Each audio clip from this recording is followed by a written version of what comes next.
Assalamualaikum warahmatullahi wabarakatuh. Alhamdulillahi rabbil alamin. Wabihi nasta'in. Wassalatu wassalamu ala khatamil anbiya'i wal mursalin. Khalili rabbil alamin. Nabiyyina Muhammadin al-amin. Wa ala alihi at-tayyibin at-tahirin. Wa ashabihi al-a'immatil ghurril mayamin. Amma ba'du. Para penonton, hadirin hadirat yang dirahmati Allah Azza fi'ulah. Kita meneruskan lagi perbincangan kita dalam kitab An-Naba'ul Azim karangan Syekh Dr. rahimahullah Dr. Muhammad Abdullah Diraz. Dan kita telah pun melihat dalil-dalil yang begitu kukuh, logik dan sangat rasional membuktikan bahawa Al-Quranul Karim bukan bersumber daripada makhluk manusia. Bukan daripada makhluk manusia, yang ini bukan daripada dalaman diri Nabi Muhammad sallallahu alaihi wasallam dan bukan juga daripada mana-mana ajaran manusia yang lain kepada Nabi Muhammad sallallahu alaihi wasallam.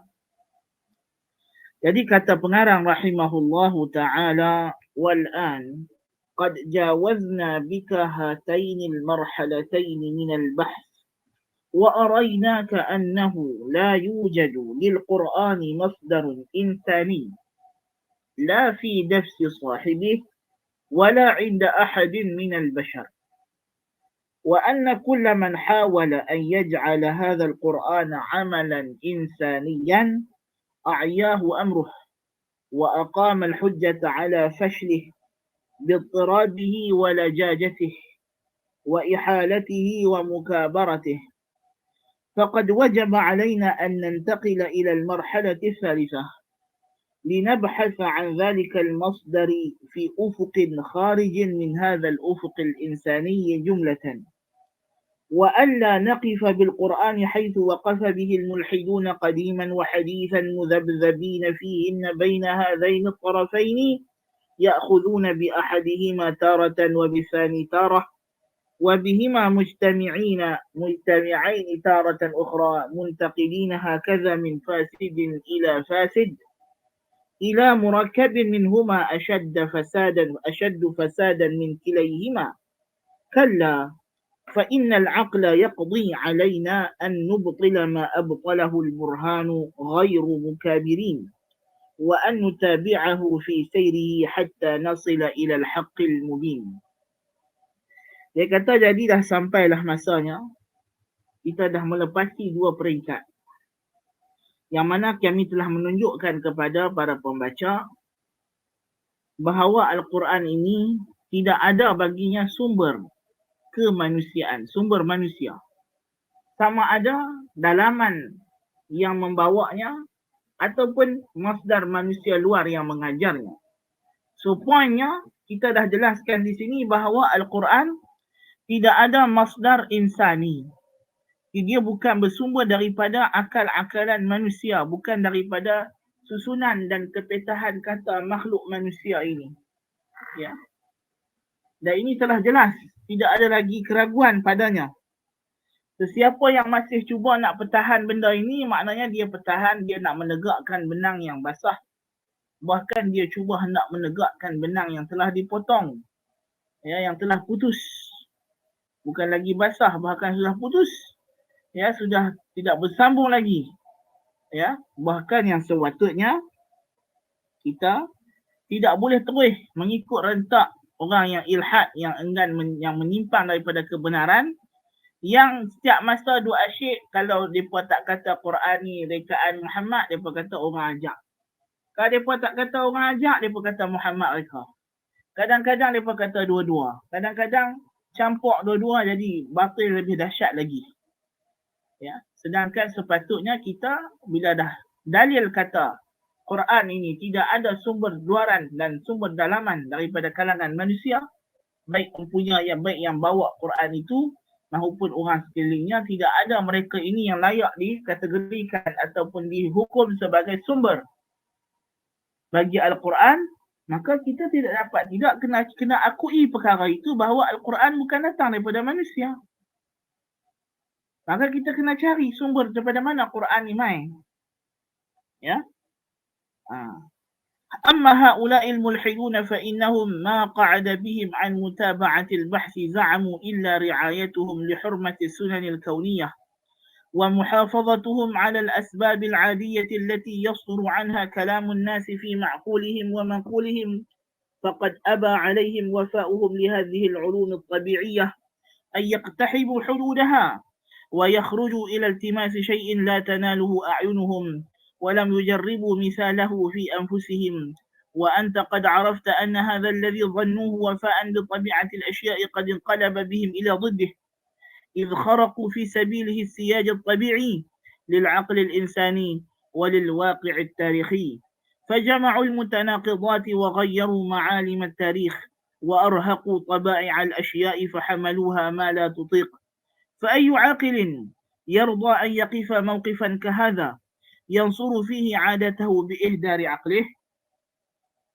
Jadi punca di sini dia menjelaskan punca kenapa golongan orang kafir ini, mulhid ini masih lagi duk ketegak, duk kata kita kena cari sumber Quran itu daripada sumber dalaman ataupun luaran Nabi Muhammad SAW. Mereka tak mau mengaku Al-Quran ni datang daripada sumber yang bukan tabi'i, yang bukan bersifat netral, yang bersifat manusiawi.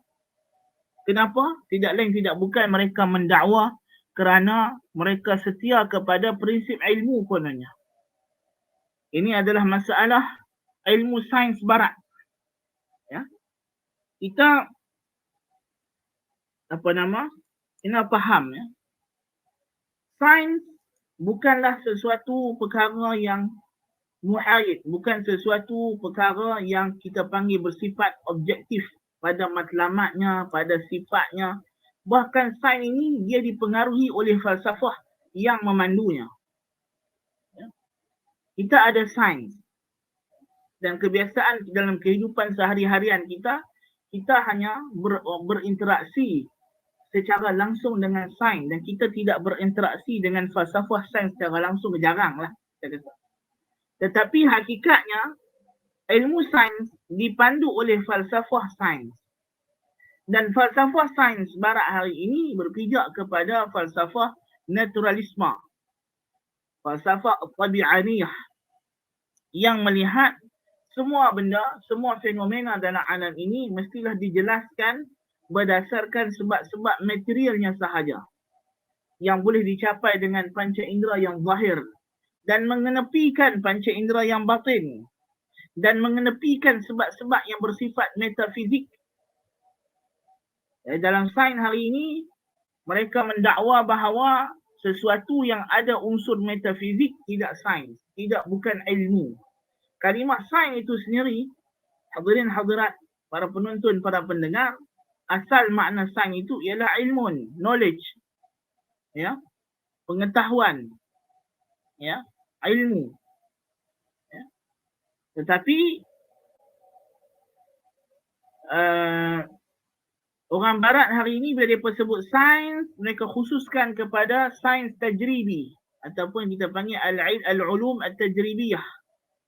Ilmu yang berteraskan kepada observation, al-mulahazah al-hissiyah wa tajribah al-hissiyah, berdasarkan kepada physical observation semata-mata, yang berdasarkan kepada outer senses, ya, yang berdasarkan kepada sensor luar sahaja, tidak melibatkan sensor dalaman, inner senses, yang melibatkan penjelasan yang bersifat metafizik. Jadi mereka mendakwa bahawa mereka ini konon-kononnya nak bersifat objektif dan setia dengan prinsip sains mereka. Lalu mereka kata kita tak boleh kata Quran ni ada sumber luar daripada alam ini. Jadi mereka terhad kepada zaman dan tempat, masa dan tempat. Dia bersifat masa dan tempat. Orang barat, ya, dia banyak pahaman atau falsafah barat ini kita kena faham, ya. Prinsip-prinsipnya di antara yang mempengaruhi orang barat hari ini ialah sekularisme. Apa dia sekularisme? Sekularisme ini ialah sudut pandang kepada kebenaran. Ia adalah point of view kepada kebenaran, truth, tetapi berdasarkan dimensi masa dan tempat. Makna kata perubahan masa dan tempat mengubah realiti dan kebenaran. Ya. Ini adalah kefahaman yang betul, yang tepat tentang sekularisme.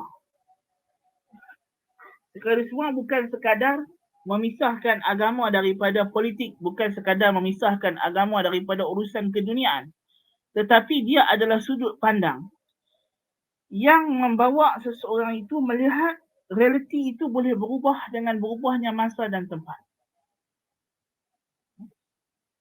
Dan ini adalah salah. Ini adalah salah. Kerana hakikatnya realiti ini datang daripada siapa? Daripada al-haq. Al-haqqu min rabbik.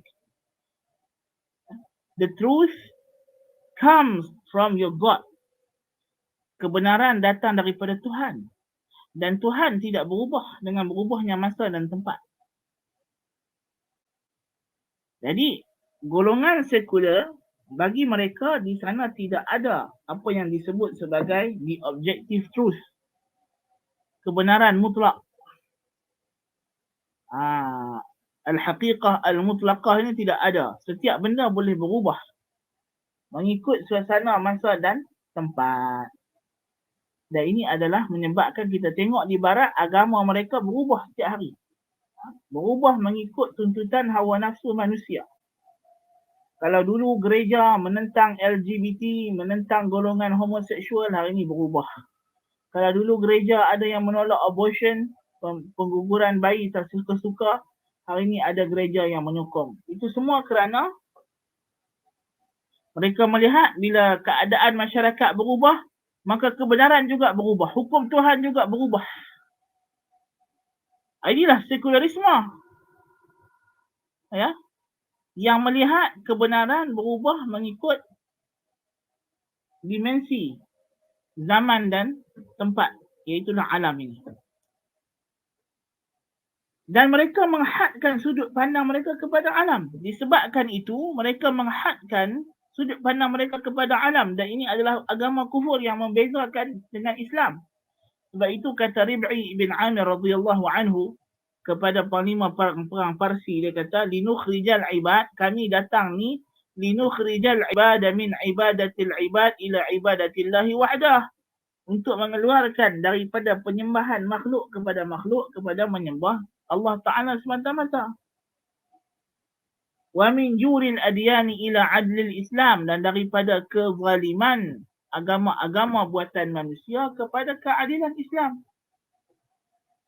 Wa min dhiqid dunya ila si'atid dunya wal akhirah, dan daripada kesempitan dunia kepada keluasan dunia dan akhirat. Tengok Allah Ta'ala berfirman dalam Al-Quran dalam surah Al-Baqarah, وَمِنَ النَّاسِ مَنْ يَقُولُ رَبَّنَا آتِنَا فِي الدُّنْيَا وَمَا لَهُ فِي الْآخِرَةِ مِنْ خَلَاقٍ وَمِنْهُمْ مَنْ يَقُولُ رَبَّنَا آتِنَا فِي الدُّنْيَا حَسَنَةً وَفِي الْآخِرَةِ حَسَنَةً وَقِنَا عَذَابَ النَّارِ أُولَئِكَ لَهُمْ نَصِيبٌ مِّمَّا كَسَبُوا وَاللَّهُ سَرِيعُ الْحِسَابِ. Allah cerita orang musyrikin, lepas dia buat ibadat, dia doa apa? Rabbana atina fid dunya. Wahai Tuhan kami, berilah kami di dunia. Orang musyrikin beribadat tapi dia tak percaya hari akhirat. Dia mengharapkan ganjaran duniawi. Dia tidak mengharapkan ganjaran ukhrawi. Sebab itulah beramal ibadat kerana mengharapkan ganjaran duniawi sahaja adalah syirik. Syirik asghar. Macam kita dah belajar sebelum ini. Ya. Dan ini adalah sudut pandang orang kafir. Mereka tidak melepasi sempadan dunia ini. Ya. Sebab itu sekarang ni, istilah dulu orang terjemah sekularisme dengan kata ilmaniyah. Nisbah kepada ilmu, salah. Sekularisme adalah alamaniyah, nisbah kepada alam. Nisbah kepada alam. Yakni dia menghadkan sudut pandangnya kepada alam dunia. Bahkan kita boleh namakan sekularisme ini sebagai dunyawiyah, hayatul dunia. Lawan kepada hayatul akhirah. Yang menghadkan segala perkara itu hanya pada cerita di dunia. Dan tidak beriman dengan akhirat. Ya. Jadi sudut pandang alam ini, world view ini mempengaruhi dunia barat hari ini. Western civilization dia tertegak di atas sudut pandang ini. Sekularisme, naturalisme, ya, al-alamaniyah dan dengan at-tabi'aniyah. Dan kedua-dua ini mempengaruhi semua bidang cabang ilmu yang datang daripada barat, including apa yang kita namakan sebagai natural science, al-ulum at-tabi'iyah ataupun al-ulum at-tajribiyah. Berbeza ketika mana sains di zaman zaman salaf, zaman ketika mana Islamic civilization itu yang menguasai alam, yang menguasai dunia. Sudut pandang manusia tidak pernah menghadkan kepada dunia, sebaliknya juga melihat kepada akhirat. Ya, melihat kepada akhirat. Walaupun saintis itu bukan orang Islam, walaupun dia pakar perubatan bukan orang Islam, tetapi disebabkan dia hidup di bawah civilization, Islamic civilization, maka dalam pengkajiannya terhadap sains, dalam pengkajiannya terhadap ilmu perubatan, apa jua dipengaruhi oleh sudut pandang Islam. Itu yang kita kata proses Islamisasi itu. Islamisasi ini bukan bermakna kita nak orang masuk Islam. Bukan bermakna kita nak paksa orang masuk Islam. Masuk Islam itu matlamat utama, the first. Kan? Sebab Nabi bagi tahu jihad ni yang pertama ajak orang masuk Islam. Kalau dia enggan, kita tak terus bunuh dia. Kita minta jizyah. Jizyah ni apa? Tanda kata dia tunduk kepada tamadun Islam, tunduk kepada kerajaan Islam, mengaku ketuanan orang Islam. Ya, ini adalah yang kedua yang dikehendaki. Sebila kita sebut kita nak mengislamkan dunia, kita nak mengislamkan, bukan bermakna kita nak paksa orang masuk Islam, kerana Islam tidak menerima orang yang meluk agamanya dengan dipaksa. La ikraha fid din. Ya, tetapi tujuan jihad itu adalah untuk menundukkan semua manusia di bawah jagaan Islam, naungan Islam, kerajaan Islam yang akhirnya memudahkan dakwah itu sampai kepada mereka. Kalaupun mereka tidak memeluk Islam, tetapi cara berfikir mereka, cara bercakap, cara berjalan, cara mengikut cara orang Islam. Tidak. Orang Kristian dulu, orang Yahudi dulu, tulis kitab Taurat, tulis kitab Bible dalam bahasa apa? Bahasa Arab. Pasal apa? Pasal tamadun Islam yang mana bahasa utamanya bahasa Arab yang menguasai dunia. Mereka ikut orang Islam. Ya? Itu yang kita kehendaki. Balik pada cerita kita ni, nak habaq kata bahawa kajian-kajian saintifik yang dibuat oleh orang barat bukan bersifat objektif. Setengah orang dia menyangka benda tu bersifat objektif kerana dia kata sains ini tidak ada nilai. Dia adalah dia panggil valueless. Dia tidak ada values. Itu salah. Tidak ada value adalah value. Ya? Sebab itu kita tengok hari ini dunia perubatan, dunia sains, mereka tidak ada etika. Diwujudkan satu bidang yang khusus untuk membincangkan masalah namanya bioethics. Ya? Kenapa? Kerana tidak ada satu sudut pandang yang sahih. Dan bioethics yang mereka cuba nak buat itu pun tidak memberi faedah dan manfaat kerana etika tanpa bimbingan agama, bimbingan wahyu sia-sia. Etika yang hanya dibina di atas rasional akal, yang akal itu terdedah kepada dorongan hawa nafsu, tidak akan bertahan lama. Jadi sebab itu kita tengok berubah. Kalau dulu homoseksual dianggap satu masalah psikologi, masalah psikiatri, hari ini ia diubah. Ia diubah.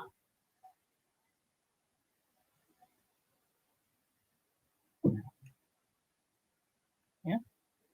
Sampai zina, telanjang, bogel, semuanya hari ini diperdebatkan di dunia barat. Ya. Jadi kenapa jadi macam itu? Kerana fahaman tabi'aniyah dan alamaniyah yang menguasai mereka. Dan ini perkara yang kita mesti sedar. Yang kita mesti sedar. Dan orang yang menceburi dunia sains, dunia apa, bidang apa, psikologi ke, psikiatri ke apakah, mereka kena sedar dan faham bahawa ilmu yang mereka belajar daripada barat itu bukan semata-mata ilmu yang dikatakan kononnya valueless, tidak ada nilai dan dia bersifat. Tidak. Dia dipengaruhi oleh cara pandang, sudut pandang orang kafir barat yang berteraskan kepada tabi'aniyah dan alamaniyah dalam membina teori-teori, dalam membuat kesimpulan, bahkan dalam proses cara mengkaji itu sendiri. Saya ingatkan dalam ilmu psikologi, kajian psikologi dibuat dikehendaki mengikut seperti kita mengkaji katak, badan katak, autonom struktur badan katak. Mereka ingat benda itu sama. Tak sama. Psikologi berbicara tentang ruh. Tidak boleh hanya berdasarkan kepada fizikal manusia. Kerana manusia ni ada bahagian fizikal dan ada bahagian metafizikal. Apabila dia mengenepikan unsur ruh, tidak beriman dengan adanya ruh, maka ini juga satu lawak. Ada satu orang dia tulis buku nak lawan atheist. Nak lawan atheism. Jadi dia katalah dia tulis buku ni sebab apa? Sebab dia tengok orang yang lawan atheist ni banyak tulis buku menggunakan ilmu kalam lah apalah. Jadi dia nak tulis ni kononnya nak tulis ni mengikut akidah salaf. Lepas tu dia bagi hujah dalil wujudnya Allah Ta'ala. Dia kata sebagai misal, dia kata contohnya ialah kewujudan ruh. Dia kata ruh itu wujud. Tidak ada orang yang ingkar kewujudan ruh. Tapi tidak ada dicapai oleh panca indera. Nampak di sini, subhanallah. Ajib ya. Dalil bahawa Tuhan wujud menggunakan ruh ini, dalil siapa? Dalil Jaham bin Safwan tak? Bahkan itu adalah teras ilmu kalam. Pasal ilmu kalam ni dia sangat menitik beratkan perbincangan tentang ruh. Sifat-sifat ruh dan sebagainya. Kerana bagi mereka kalau kita boleh faham ruh, maka kita boleh memahami ketuhanan itu dengan lebih akrab. Ataupun kita kata kalau kita boleh membuktikan ruh yang dalam badan kita sendiri mempunyai beberapa persamaan tapi tidak sama dengan kewujudan fizikal, maka maknanya ketidaksamaan Tuhan dengan makhluk itu lebih utama dan lebih aula, macam mana penghujahan yang Syekhul Islam Ibn Taimiyah rahimahullah bawakan dalam At-Tadmuriyah yang dia istifadah daripada ahli kalam. Baik. Jadi poin dia adalah pertamanya dia sendiri tidak faham apa itu ilmu kalam dan ilmu kalam yang macam mana yang dicela, yang tak dicela. Yang kedua ialah kejahilannya. Bila nak bercakap tentang masalah ini, orang atheist majoritinya tidak percaya kepada roh. Tidak percaya kepada soul. Ya. Mereka hanya melihat kepada kewujudan fizikal. Ya.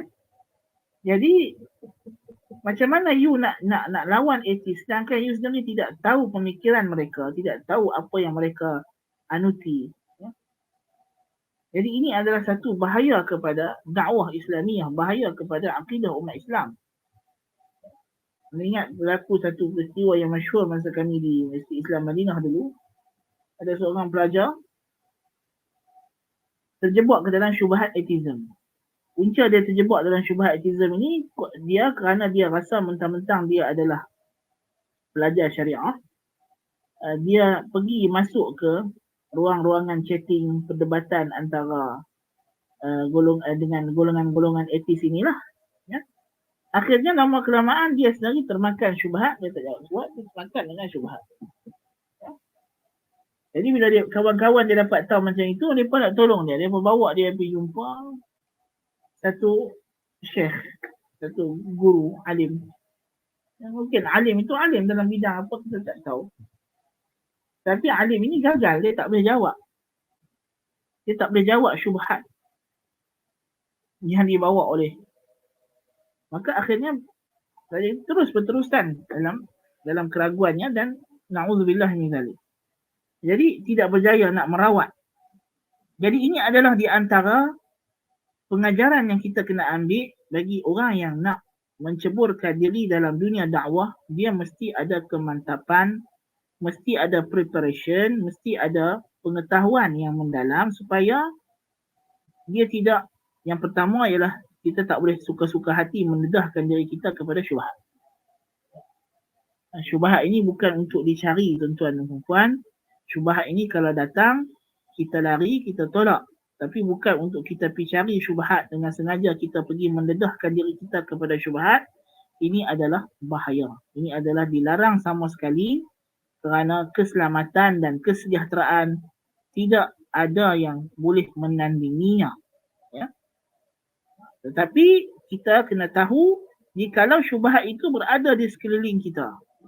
Kalau syubhat itu berada di sekeliling kita, kalau kita orang yang ada risiko untuk terdedah kepada syubhat, maka kita kena ada persediaan yang sewajarnya. Macam kita di Malaysia hari ini, kita tengoklah syubhat begitu banyak tuan-tuan dan puan-puan. Setiap hari syubhat. Dan kita dapati kita tidak boleh lagi bergantung kepada pihak berkuasa. Kerana mereka juga menjadi sumber syubhat. Betul tak? Ya. Ini syubhat tentang perayaan Bon Odori. Datang daripada orang yang sepatutnya menjaga umat Islam daripada syubhat. Tapi dia sudah menjadi pembawa syubhat. Ya. Dia tidak lagi menjadi protektor kepada agama Islam. Tidak lagi melindungi umat Islam daripada bahaya akidah. Bahkan dia menjadi sumber ancaman akidah. Nas'alullah al-afiyah. Dan benda ini berlaku. Sebab Nabi SAW sifatkan pemerintah di akhir zaman sebagai ta'rifu minhum wa tunkir. Ada benda yang dia buat yang kamu setuju, yang kamu iktiraf, benda tu bagus, benda tu baik. Dan ada benda yang kamu sangat-sangat ingkari. Nak buat macam mana? Kita hidup di zaman yang Nabi SAW sendiri dah sifatkan begitu. Bermakna kata, kalau kita sendiri tidak ada persediaan ilmu agama yang baik, yang cukup, kita akan jadi ima'ah, jadi orang ikut orang, jadi lalang. Ya. Jadi itu Nabi SAW bagi amaran. Nabi kata akan datang fitnah sehingga akan ada orang pagi-pagi Muslim, petang-petang kafir, na'udzubillah min zalik. Petang-petang kafir, pagi-pagi Muslim. Nas'alullah al-afiyah. Kerana apa? Yabi'u dinahu bi'aradun minad dunya. Dia menjual agamanya kerana nak mendapat sedikit habuan dunia.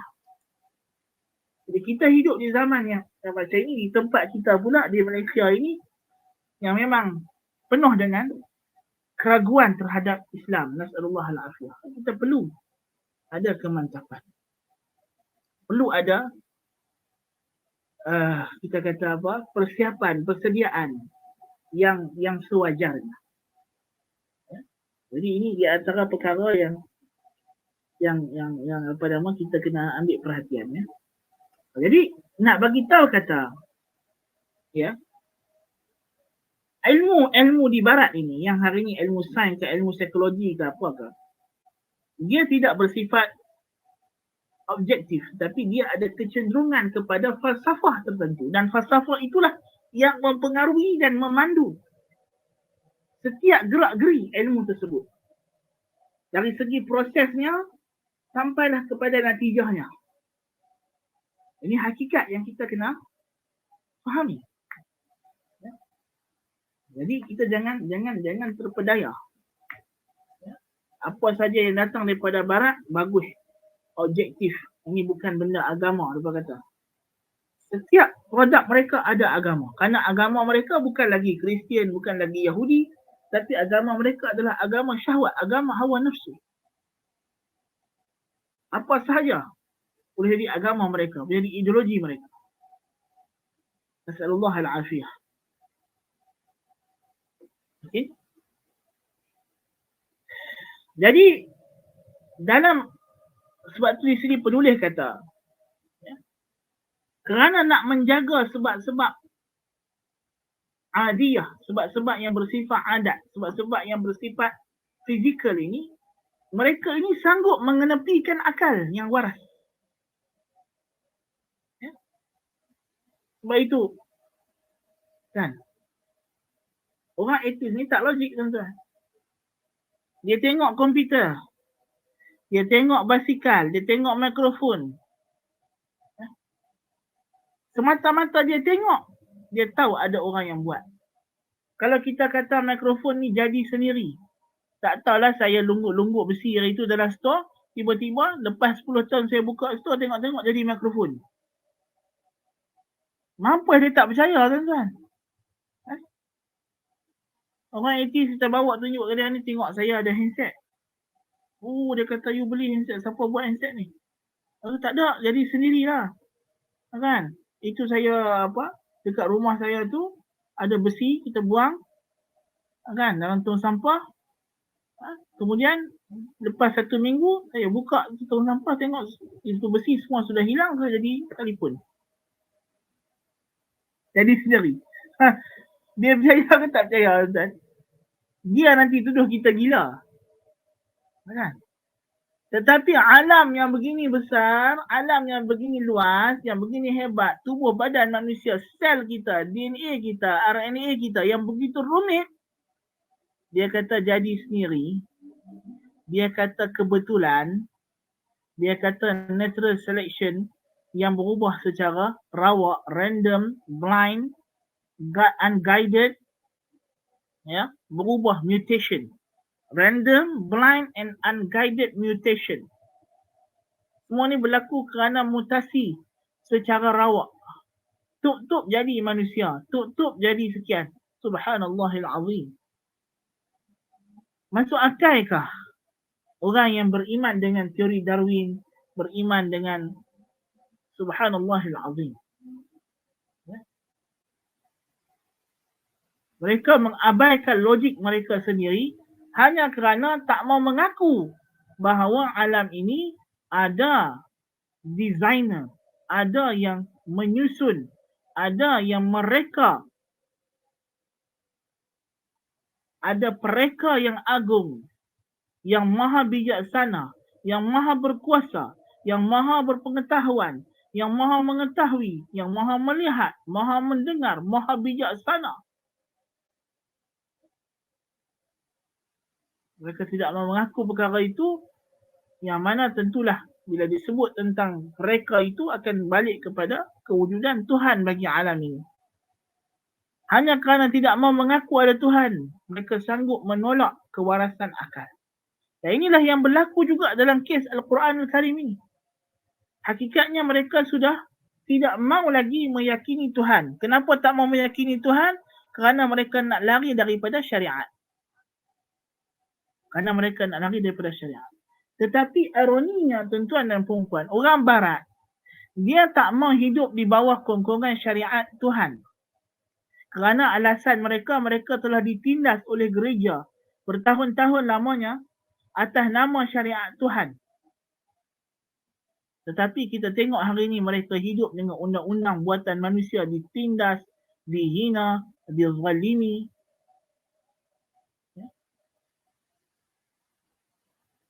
Tidak ada beza pun sebenarnya hakikatnya. Kerana isunya bukanlah undang-undang Tuhan. Isunya adalah adakah ianya yang benar daripada Tuhan ataupun tidak. Kerana mereka malas berfikir. Sebab itu agama ini Tuhan jadikan kepada mereka yang rajin berfikir. Sebab itu Allah Ta'ala sifatkan orang kafir sebagai tidak berakal. Ulaika kal an'ami bal hum adall. Ulaika humul ghafilun. Macam mana yang kata ghafilun? Macam mana yang kata tidak berakal? Lalai dan leka. Mereka tidak mau, mereka malas. Kerana isu-isu yang melibatkan ketuhanan, kenabian, ini adalah persoalan hidup yang besar. Dan memerlukan usaha dan pencurahan tenaga yang penuh dalam mencari jawapan. Mencari kebenaran bukan mudah. Kena berjuang melawan hawa nafsu. Kerana demikian Allah Ta'ala ciptakan manusia. Inna khalaqnal insana min nutfatin amsyajin nabtalih. Kami uji mereka. Faja'alnahu sami'an basira. Inna hadainahu sabila imma syakiran wa imma kafura. Dan Allah Ta'ala kata, laqad khalaqnal insana fi kabad. Ayahsabu an lan yaqdira alaihi ahad. Maknanya dia telah manusia diciptakan dalam kabad, dalam susah payah, berselubung dalam susah payah. Jadi kita memang hidup dalam susah payah, kita struggle.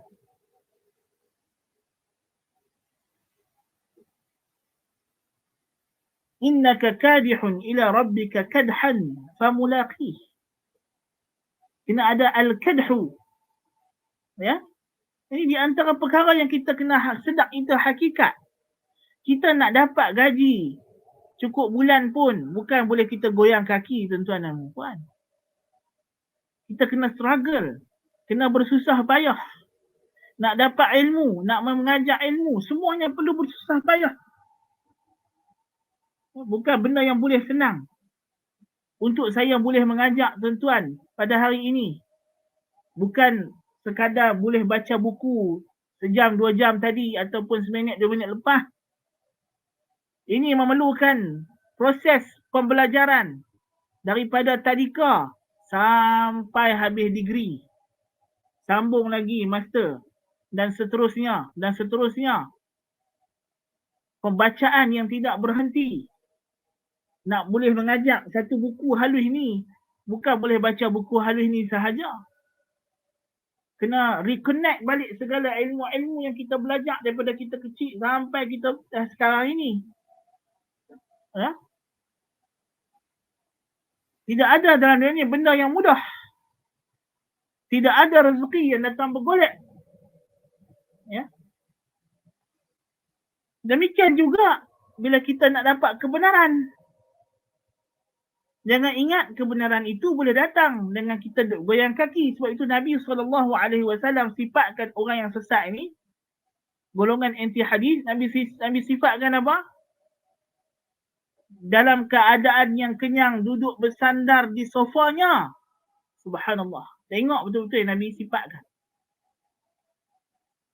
Sambil dia dalam keadaan makan kenyang sedap-sedap, duduk bersandar di kursi. Bila orang bagi dekat dia hadis Nabi SAW, dia kata cukuplah Al-Quran. Nabi sifatkan orang itu begitu, tuan-tuan dan puan. Kenapa? Kerana mereka ni orang yang memang tidak reti susah payah dalam menuntut ilmu. Mereka ingat semua benda boleh mudah. Ya? Kita tengok Mahathir. Kan? Dia kata dulu masa jadi menteri 22 bulan, nak kurangkan pengajian pendidikan Islam. Supaya orang jadi bodoh agama macam dia. Kan? Tak faham bahasa Arab, tak reti nak faham Quran, mengaku pun. Tapi bila cerita pasal agama, bila cerita pasal hadis, tolak hadis. Tak mau terima hadis Nabi SAW. Ya? Adakah kita nak jadi orang macam itu? Nasallallahu al-afiyah. Nampak sangat kemalasannya. Dia kata saya tak reti bahasa Arab, jadi saya baca Quran dalam bahasa Melayu. Lepas tu dia hina hadis Nabi SAW dalam satu majlis yang dianjurkan oleh IRF. Saya ingat ada rakaman tu, ada lagi. Kemudian masa PKP hari tu boleh pula keluar berita dia kata dia menghabiskan masa belajar bahasa Jerman ke apa. Subhanallahil azim. Bahasa Jerman yang susah, yang payah. Boleh luangkan masa belajar bahasa Jerman, tapi tak belajar bahasa Arab, tak ada effort langsung. Sebab tu kau salahkan orang. Dia kata kalau kita bagi orang banyak sangat orang mengaji agama, nanti orang bergaduh. Habis tu yang kita bagi banyak sangat ruang ke ahli politik sampai bergaduh, sampai tukar kerajaan berulang-ulang kali itu apa dia? Tak. Dia bergaduh, menyusahkan orang, tak apa. Kita bergaduh kerana kita nak mencari kebenaran. Dan memang perbincangan agama bukan untuk orang yang malas. Perbincangan agama bukan untuk orang yang malas. Ia hanya untuk orang yang sanggup mencurahkan seluruh tenaga dan kemahiran berfikirnya demi Allah Subhanahu wa ta'ala. Dan kita dapati orang kafir di barat hari ini, kita lihat betapa malahnya mereka untuk berfikir. Mereka sentiasa menilai satu isu itu secara sathiyah, secara permukaan. Tidak ada perbincangan yang mendalam. Mereka menganggap bahawa benda itu benda yang simple, benda yang mudah.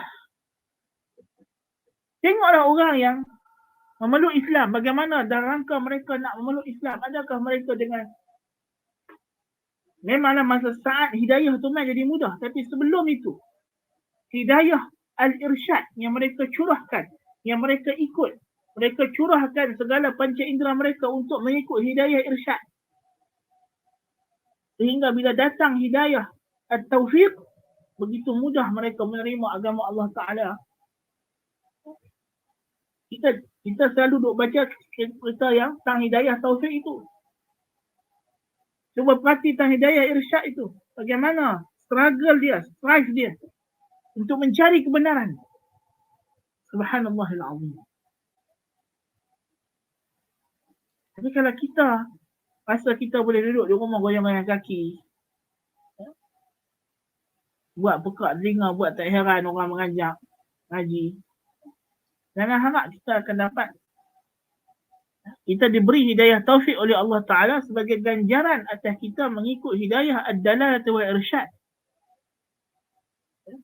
Itu kita kena faham betul-betul.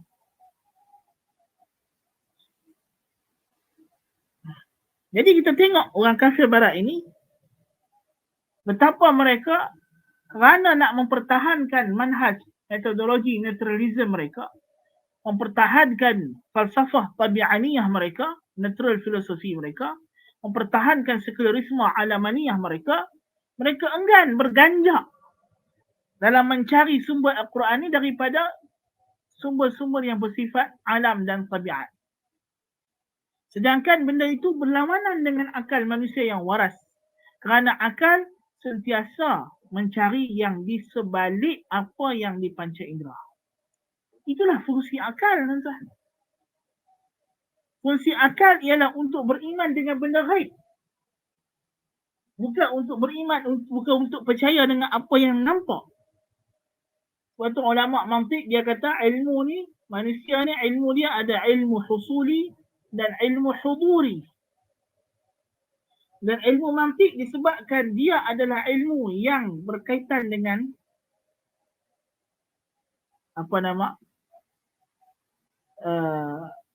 berkaitan dengan pemikiran.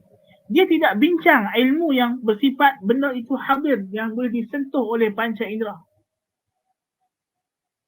Sebab itu mantik tidak bincang. Kalau kita kata sekarang cawan di atas meja.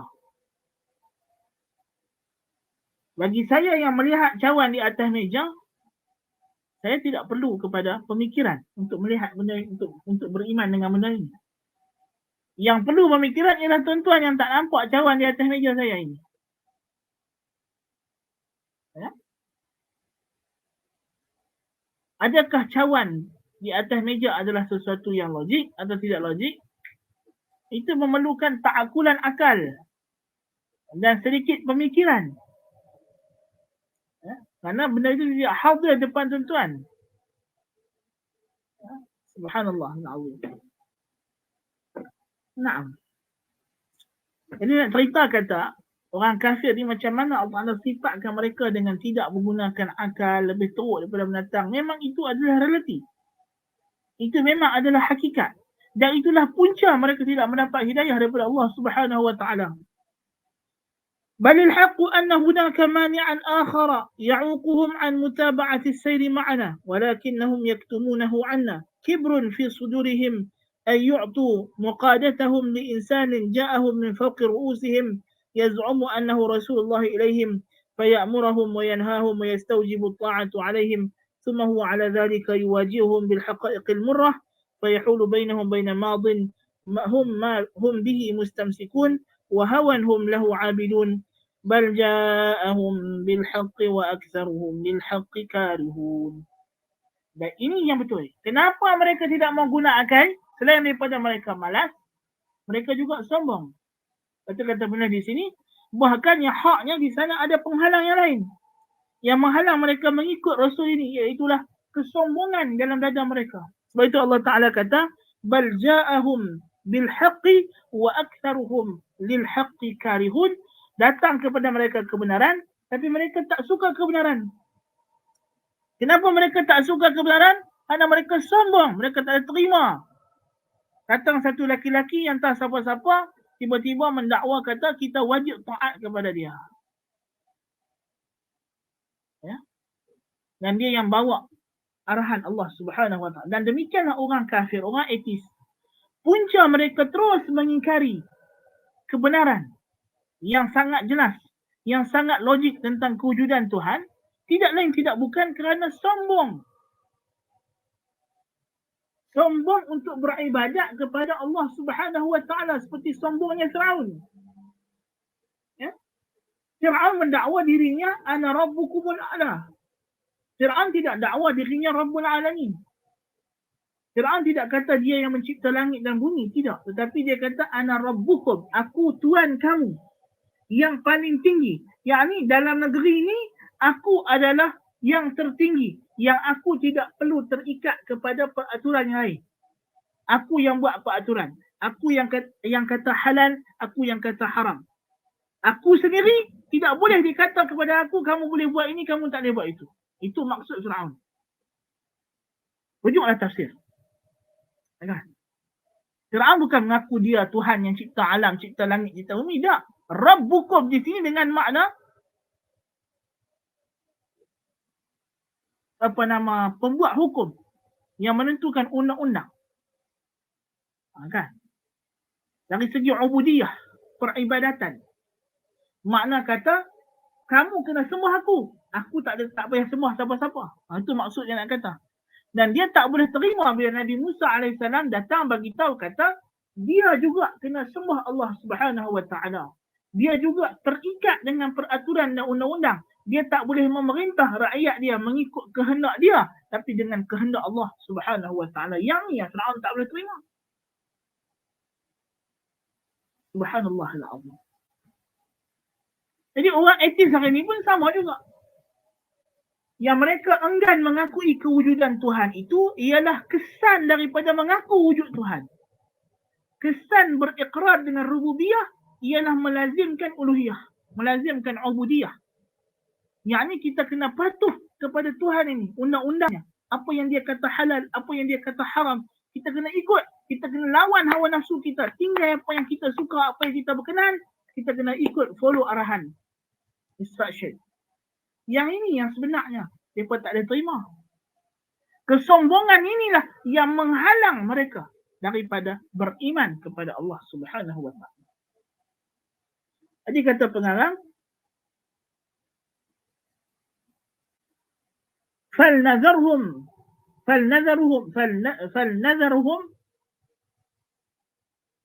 فلنذرهم قاعدين حيث رضوا لأنفسهم القعود ولنتابع البحث عن هذا الحق راغبين إلى الله في الهدى إليه وإن إن شاء الله لمهتدون. Maka kita biarkanlah mereka duduk di mana yang mereka redha untuk duduk dan kita pula kita teruskan pengkajian. Kalau mereka tak mau ikut nak buat macam mana, kita tak boleh paksa. Ya Allah Ta'ala yang maha mengetahui siapa yang berhak dapat, siapa yang layak diberi hidayahnya dan siapa yang tidak layak, yang sepatutnya disesatkan. Allah yang maha mengetahui. Kita sampaikan. Lepas tu Allah akan pilih siapa yang layak mendapat agamanya, siapa yang tak layak. Nasrullah al-afiyah. Maka kita yang penting kita kena teruskan pencarian kita. Karena kalau kita teruskan raghibina ilallah, mengharap kepada ganjaran Allah, insya-Allah kita akan diberi petunjuk oleh Allah Subhanahu wa taala. Sebab itu kalau kita dalam mencari sesuatu kita tajarrud lil haq, kita objektif dengan kebenaran, bukan kecenderungan hawa nafsu kita, maka itulah yang akan membawa kita kepada mencapai kebenaran tersebut. Kebenaran bukan hanya pada benda-benda objektif, benda fizikal. Jadi, kita dah kata tadi, orang barat, bila dia mengukur kebenaran itu dengan falsafah, naturalism dan juga alamaniyahnya, sekularismenya, bagi dia, benda itu dianggap benar, objektif, apabila tidak melibatkan benda yang bersifat metafizikal. Dan itu salah. Itu salah. Kita diberi Allah Ta'ala akal, dan akal ini ada dibekalkan oleh Allah Ta'ala kepada akal ini fitrah. Ini juga adalah senses. Ini juga salah satu daripada sense. Ya, so itu adalah puji orang beriman yang menggunakan akal lalu mereka beriman dengan benda yang ghaib. Ya. الذين يؤمنون بالغيب ويقيمون الصلاة ومما رزقناهم ينفقون إن الذين يخشون ربهم بالغيب لهم مغفرة وأجر كبير. يخشون ربهم بالغيب, takut Tuhan mereka secara ghaib, dan beriman menyerah diri pada ghaib. Inilah Islam yang menafikan takabur. إنما يؤمنوا آياتنا الذين إذا ذكروا بها خروا سجدا وسبحوا بحمد ربهم وهم لا يستكبرون تتجافى جنوبهم عن المضاجع يدعون ربهم خوفا وطمعا ومما رزقناهم ينفقون فلا تعلم نفس ما أخفي لهم من قرة أعين جزاء بما كانوا يعملون. Itu orang beriman, dia tidak sombong. Dia beriman kepada ayat Allah, menunaikan perintah Allah, walaupun fala ta'lamu nafsun ma ukhfiya lahum. Dia tak tahu apa ganjaran yang dia akan dapat. Dia tak tahu. Benda tu ghaib. Ganjaran itu bersifat ghaib. Ya?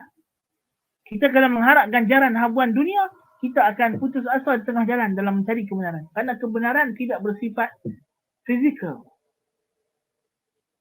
Karena kebenaran itu ialah Allah Subhanahu wa taala. Al-haqqu min Rabbi, ia datang daripada Allah. Dan Allah itu adalah yang maha ghaib. Ya. Kalau kita nak mencari kebenaran, kita kena raghibina ila Allah. Kita kena mengharap kepada Allah, mengharap ganjaran Allah Subhanahu wa taala. Kalau tidak ada benda tersebut, kita akan putus asa. Ya. Karena dalam mencari kebenaran bukan benda yang susah, bukan benda yang senang, dia sangat susah. Boleh jadi kita kena bergadai segala kenikmatan dan kesenangan duniawi yang kita ada. Sebab itu Abdullah terjemahan masa dia nak masuk Islam, ya, dia tanya Tok Guru dia, ya, Tok Guru dia bagi tahu dia jawapan bahawa Parakletos itu ialah Muhammad sallallahu alaihi wasallam. Dia kata, Tok Guru, kalau kamu dah tahu Parakletos itu ialah Muhammad sallallahu alaihi wasallam, Nabi Muhammad, orang Nabi, orang Islam, kenapa kamu tak ikut? Tok Guru dia kata apa? Kamu tak tengok aku ni sekarang. Aku sekarang kepadri yang besar, yang senior. Segala harta, kedudukan, pangkat yang aku ada ini, kalau aku masuk Islam, aku pergi kepada orang Islam, siapa aku? Aku orang yang baru, tidak ada kedudukan, tidak akan hilang habis semua. Subhanallah. Rupanya Tok Guru dia tidak masuk Islam hanya kerana sayangkan kedudukan, pangkat, harta dan habuan-habuan duniawi. Abdullah terjemahan, sanggup tinggal semua itu, sanggup tinggal kedudukannya, masuk Islam, Allah Ta'ala gantikan kedudukannya, dia menjadi orang yang rapat dengan sultan, hidupnya bahagia, aman, dan dikenang sampai hari ini dengan kitabnya yang membantah. Walaupun dia itu sendiri tidak dikenali secara detail, tetapi ulama-ulama yang mengkaji ilmu muqaranatul adyan yang berdakwah sentiasa mendoakan keampunan dan rahmat Allah kepadanya sampai bila-bila. Tinggi derajatnya, kitab yang dia kerang menjadi rujukan. Jadi sebab untuk banyak orang masuk Islam. Subhanallah. Ya. Kita tengok apa yang kita kata punca yang menghalang daripada kita mengikut kebenaran ini, kita kena perhati. Kita kena perhati betul-betul dan kita kena banyak minta pertolongan kepada Allah Ta'ala. Allahumma a'inni ala zikrika wa syukrika wa husni ibadatik. Nabi pesan kepada Muaz, la tada'anna dubura kulli salatin an taqul Allahumma a'inni ala zikrika wa syukrika wa husni ibadatik. Ini doa yang Nabi pesan kita jangan tinggal lepas semayang. Minta bantuan kepada Allah. Bantuan apa? Untuk menyempurnakan ibadat kepada Allah Subhanahu wa ta'ala. Menyempurnakan ubudiyah, perhambaan diri kita kepada Allah Subhanahu wa ta'ala. Naam. Naktafi bihadzal qadar. InsyaAllah ta'ala kita bercukupan dengan qadar itu dulu pada hari ini. Kita akan bertemu lagi biiznillah ta'ala kalau tidak ada ajaran yang melintang pada minggu hadapan. Dan kita akan sambung perbincangan selanjutnya untuk mencari apakah sumber hakiki Al-Quran. Dan kita dah pasti dia bukan daripada manusia, tapi daripada siapa Al-Quran itu datang. Aku laqali hadha wa astaghfirullah al-azim li wa lakum. Wa sallallahu ala nabiyyina Muhammad wa ala alihi wa sahbihi wasallam. Kita tangguh majlis kita, tidak ada soalan. Kita tangguh majlis kita dengan tasbih kafarah dan suratul asr. Subhanakallahumma bihamdika asyhadu an la ilaha illa anta astaghfiruka wa atubu ilaik. Bismillahirrahmanirrahim. Wal 'asri innal insana lafi khusr illa alladhina amanu wa 'amilus solihati wa tawassaw bil haqqi wa tawassaw bis sabr. Assalamualaikum warahmatullahi wabarakatuh.